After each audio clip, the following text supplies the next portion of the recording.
कभी ध्यान से सोचिए, इस विशाल ब्रह्मांड में जब सब कुछ चलता हुआ दिखता है, तब भी कभी कभी कुछ ठीक नहीं होता।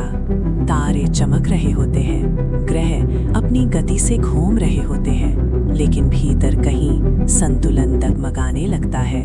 जब अन्याय चुपचाप बढ़ता है, जब शक्ति करुणा से अलग हो जाती है, तब ब्रह्मांड स्वयं प्रतिक्रिया करता है। ये कहानी अतीत की नहीं है, ये उस क्षण की कहानी है जब चेतना हस्तक्षेप करती है। एक समय ऐसा आया जब पृथ्वी स्वयं बोझ से दब गई। ये बोझ पहाड़ों का नहीं था, ये बोझ समुद्रों का नहीं था, ये बोझ था ऐसे शासकों का जिनके पास शक्ति तो थी पर धर्म नहीं था। डर से शासन, अहंकार से निर्णय और करुणा का पूर्ण अभाव।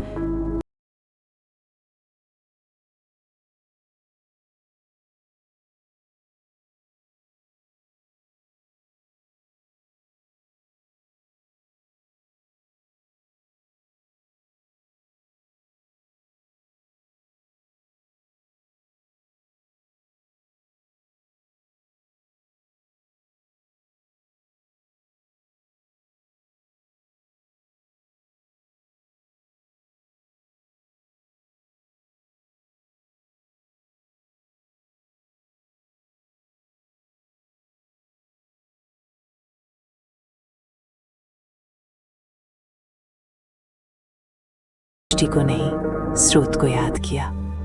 ब्रह्मा दिव्य लोकों के साथ क्षीर सागर के तट पर पहुंचे।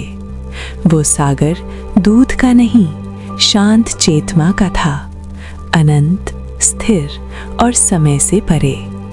उसी सागर में अनंत शेष पर भगवान विष्णु विराजमान थे। कोई संवाद नहीं, कोई आदेश नहीं, केवल उपस्थिति। क्योंकि परम सत्य शब्दों से नहीं, स्थिति से प्रकट होता है। और यहीं एक अत्यंत गूढ़ सत्य प्रकट होता है। ब्रह्मा ने विष्णु को आंखों से नहीं देखा, उन्होंने उन्हें हृदय में अनुभव किया। वेदों का ज्ञान किताबों से नहीं आया, ये कानों से नहीं, हृदय में उतरा। ज्ञान ध्वनि बनकर, चेतना बनकर अंतःकरण में प्रवाहित हुआ। इसीलिए वेदों को मानव रचना नहीं कहा गया, वे स्मृति हैं जो जागृत चेतना में प्रकट होती हैं। ध्यान के उस क्षण में दिव्य संदेश प्रकट हुआ। अब समय आ चुका है, भगवान स्वयं पृथ्वी पर प्रकट होंगे, अधर्म को नष्ट करने के लिए, भक्ति को जीवित रखने के लिए और प्रेम को पुनः स्मरण कराने के लिए। देवता भी मनुष्यों के बीच जन्म लेंगे, क्योंकि जब भगवान उतरते हैं तो इतिहास भाग्य बन जाता है।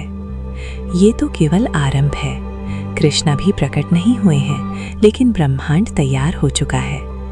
अगले भाग में हम देखेंगे कैसे भय भाग्य से टकराता है और कैसे कृष्ण लीला का द्वार खुलता है। जुड़े रहिए, क्योंकि ये कथा सिर्फ सुनी नहीं जाती, ये भीतर जगाई जाती है।